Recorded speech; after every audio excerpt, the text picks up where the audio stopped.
Welcome to the third shift conversation.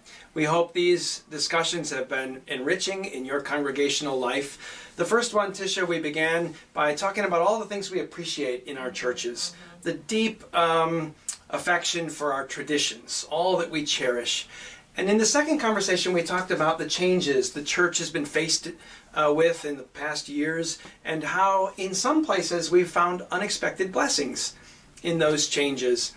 And the third shift conversation today, we invite you into thinking about how should we be the church in this time and place.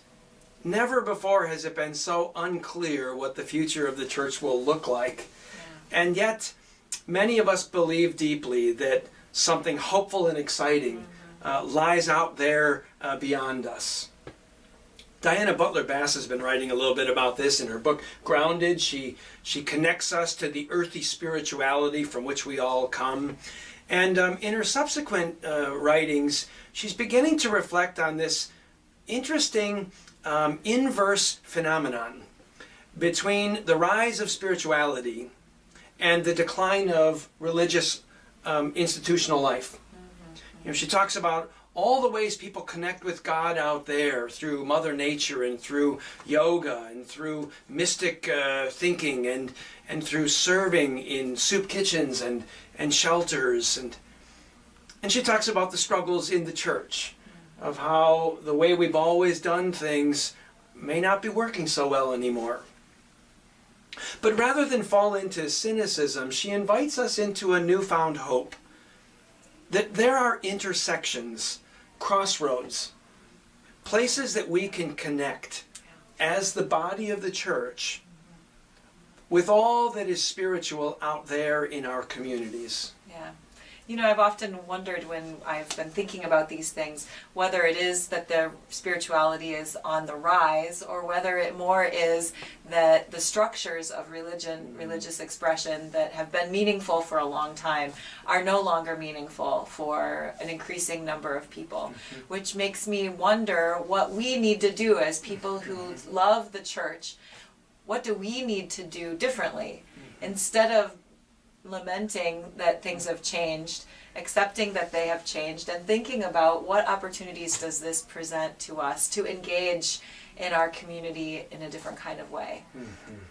You know, a few weeks back I experienced a young woman who shared with me that she and her husband just had a child, and she's all excited about it. She's really bright, deeply faithful to the tradition of the church. She was giving a presentation, and afterwards she came up to me and talked with me about this because she knew we were beginning these conversations.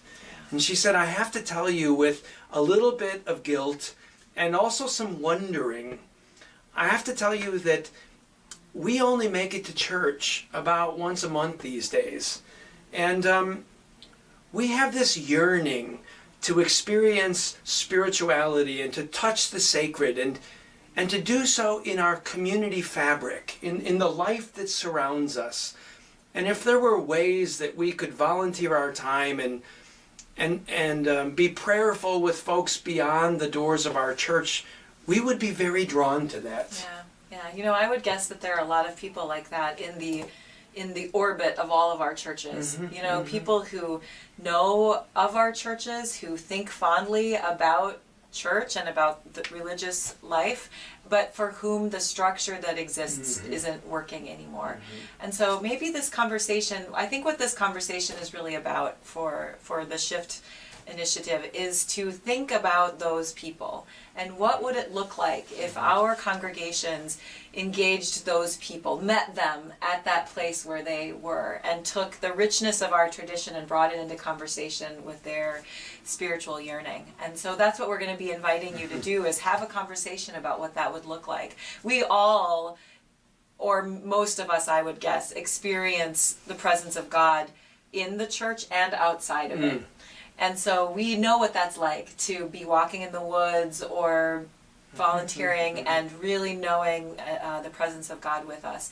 And so what would it be like to take that knowledge that we have and have conversations with people that we interact with about that, what that would look like, and to really acknowledge that we touch through our ministries a lot of people. I've heard a couple of stories recently of pastors who've taken that step back to look at all the things that their church does in a year and think about who are we reaching with this ministry that we do. That's not us, who are the non-members that we are engaging through these things that we do.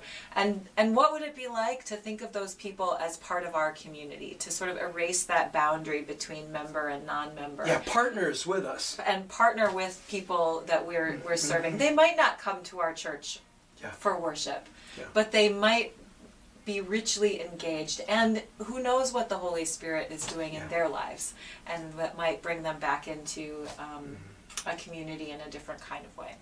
So we hope that you'll have those conversations around your tables and think about the people that you're already serving and how you might engage with them in ministry for the sake of the world.